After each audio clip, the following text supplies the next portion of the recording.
Good afternoon, ladies and gentlemen. Welcome back to another episode here on African Confessions.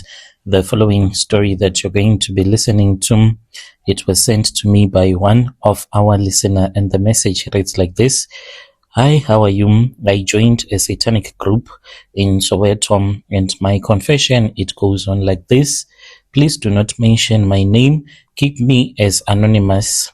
So I am someone that was involved in a lot of satanic occultic stuff around Soweto, placing curses on the lives of the people that stay in Soweto, even those that are students, those that go to different colleges. Those were the most people that we were targeting in the spiritual realm, so that their hard work will come to nothing.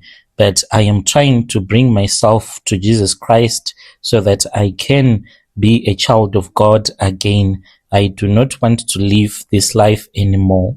I grew up in Soweto. My dad was from Malawi. My mom, she was South African. They always fought each and every time, and it was very difficult.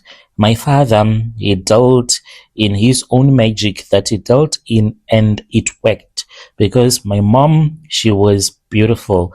My father, even though he was someone that had his life not going anywhere, he was drunk most of the times, but somehow, even if they would fight, there were times when my mom will be taken by a man that she would even be happy that this man is going to be my stepdad.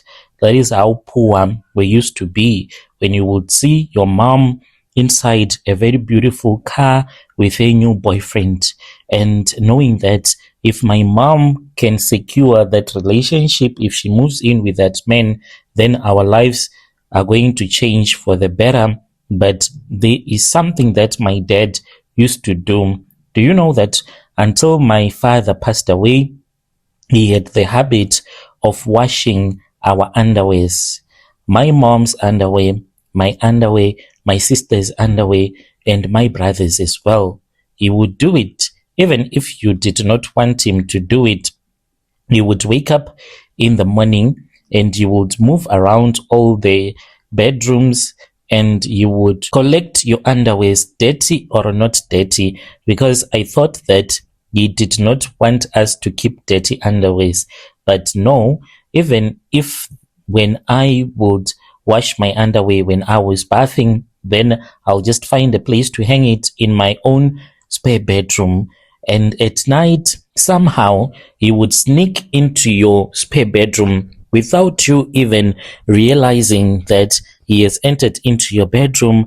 My father, whenever you would be drunk, he would joke and he would say that he can get thin, like so thin, like a matchstick, and he can go into your room using the keyhole on the padlock. And he used to joke about it, and he would say if someone forgets to leave the key on the door, he would just sneak in through that keyhole, because the space will be big enough for him to get inside, because he had a charm that he had brought with him from Malawi that he used to brag about, that there was one time back in those days when he came to South Africa, he was once arrested because he did not have papers. This was long before he had met my mom. When they were arrested, he said that he grew so thin and he managed to get out of the police van, and he just ran away whilst the police were looking at him, and they never bothered to harass him again. But these were white police officers, because they used to work at this other mine, so they would harass them during month end because they did not want to pay those that were from outside of the country. That is what the white people used to do to people like my father. So whenever he was drunk, he would tell us that he can even change into a rat and he can enter into a room. My father will enter into your bedroom and he will steal all of your panties, dirty or not dirty. He would take them, keep them underneath his bed or underneath the mattress, and early in the morning he would start to wash them before the sun would have risen up. When all of us we would wake up, it will get so embarrassing because my mother's panties, his panties, my brothers, my sisters, and mine, they will all be on the washing line. And he would collect them, take them to the dining area. He would take this small coffee table whilst he will be watching TV, and he will start to iron everything, folding them up, and he will take them back to your room. And these were some of the rituals that he used to perform. If you will ever take my mother's underwears and wash them, if my mother would have gone, like there were times when my mother would cry and say, with this beauty of mine, I am suffering, eating pap and archer January to December. I do not want this anymore. I'm not bragging, but my mom, she was so beautiful. There were times when she used to cry and she would say, why did I end up with him? And we don't know what made my mom to fall in love with my father. And whenever she would say, enough is enough, I do not want this anymore, she would pick her bag and she would go. My father would watch her as she would be leaving. He did not even mind seeing another man driving a beautiful car and coming to collect my mom. He would laugh and he would say, she's going to come back, and he will just go and sleep. If you see my father washing any of my mother's underwear that she would have left, that very same day, my mom will return back home crying, saying that she missed us as her kids as well as her husband, and they would be happy for 1 week, but the problems will start again. So that is the kind of a lifestyle that I grew up in. When my parents passed away by 2018, my life was stuck, and I was almost 30, never had a stable job, always hustling, always being told that I have a problem with my ancestors. Like, it is a long story. You need to feel sorry for the kids that are born with their parents being of different tribes.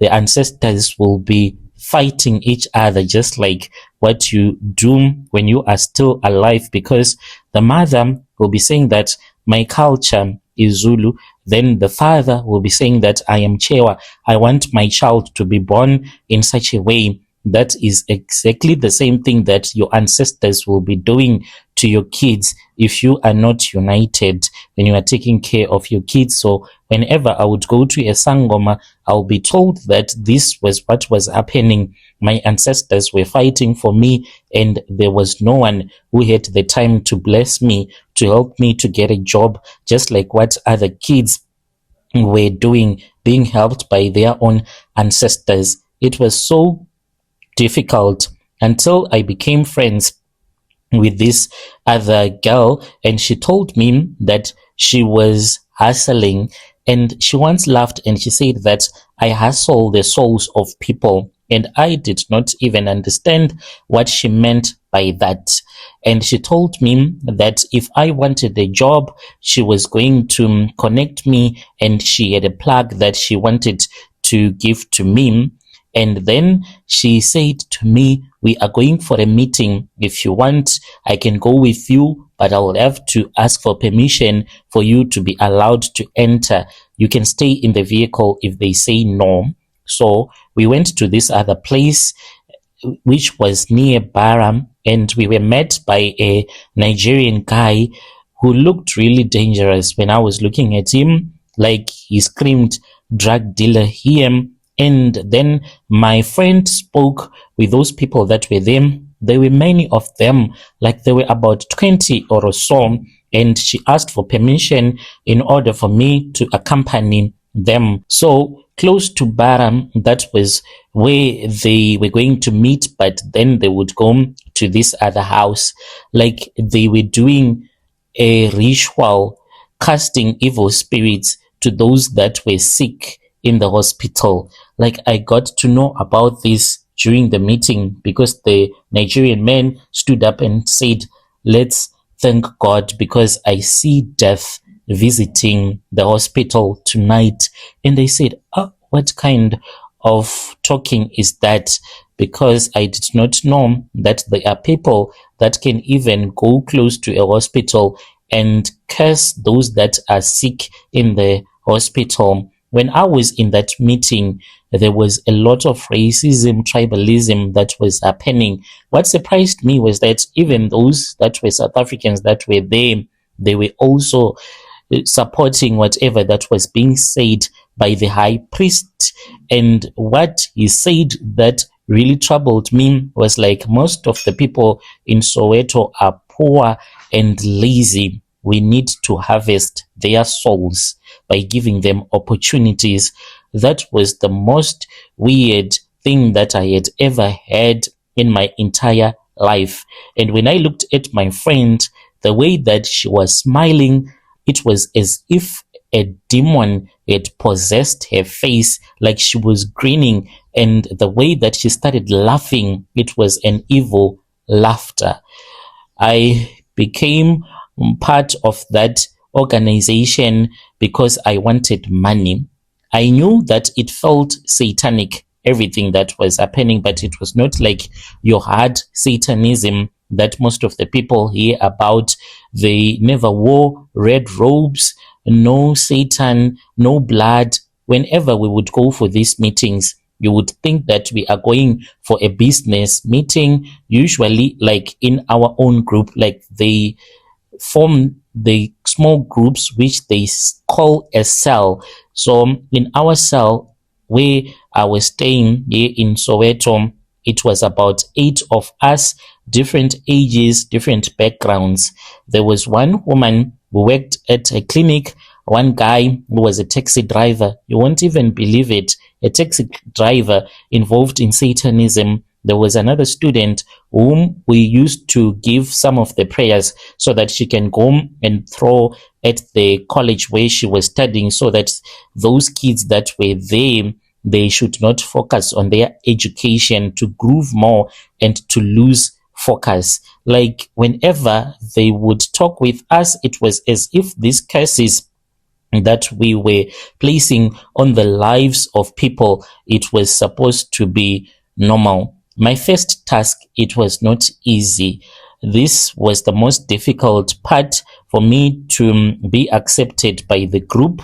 My first task was simple. I was supposed to fast for 3 days, and I was supposed to be in total isolation, locked up in my spare bedroom. 3 days, no contacts with friends, no alcohol, no sex, no music, just being in my room and to write everything that I desired the most, everything that I have ever been ashamed of. I found out that the most shameful desire that I had ever had, that was hidden like in my subconscious mind, was to sleep with another woman who was going to dominate me. That was very weird when the thought crossed my mind, and then I started to write it down. So I grabbed enough food that I could, and then I even had to fight with my brothers because I took the fridge and I left them with the deep fridge because I wanted food in there.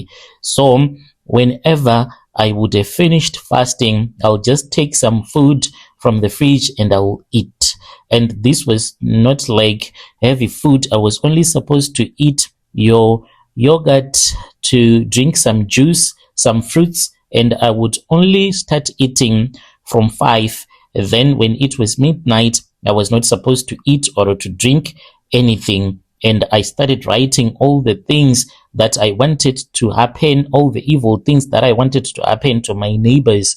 On the 3rd day, after I had finished fasting, when my friend came to take me so that we can go and celebrate, right next door, I had written that I wanted this other guy to lose his child, for he had a good job. And as we were leaving, there was an ambulance that was parked at his gate, and I knew that my curse had worked. Even my friend, she started laughing out hard such that she had to turn up the music because we were passing through that place and she did not want those people to see that she was laughing at them. We would wake up in the middle of the night. We would walk street by street. Usually we would walk 5 to 6 streets each and every night. At around midnight, we would not even meet anyone because the demons that would be walking in front of us, they would clear the way for us. We would go to houses where we thought that people were succeeding in life. Any household where we would see that they have a new car. When you have bought a new car, it comes with no number plates. We did not care if it was expensive or your small lunchbox like car. We would put a curse so that you will never be able to repay the loan on that car and they can possess it. And we would laugh whenever we would see someone struggling in debt. That is what I did even during COVID, my brother. We used to put curses on the lives of people that were being said that they have been infected by the disease. Whenever we would watch the numbers growing on the news that there is such a number of people that have been infected, we would celebrate. We would even imitate drinking blood. You would take milk and imitate as if you are drinking the blood of a human being. Even though I was doing all of these things, but I saw that financially the benefits were not there. I was not getting any hard financial benefits. So I stopped attending those meetings and my friend stopped coming to my place. It has been almost 2 years since my friend ever set foot at my place, but she also stays in Soweto. I've been praying for all the people that I have cursed, and I feel so sorry for some of the young kids that would have come to study in Gauteng, then they end up staying in Soweto. Some of them that we cursed, those that came from poor backgrounds, because we were cursing them so that they will never be able to achieve anything in life. So this is some of the sins that I did, and I prayed to God for forgiveness. Till this day, I'm still asking God to forgive me. Satanism is real, even though people do not know that it is and do not understand it. Your dear listeners, right there was a message that was sent to me by one of our DM sister right there. Strange things indeed, they do happen in this world. Let us talk about this in the comment section.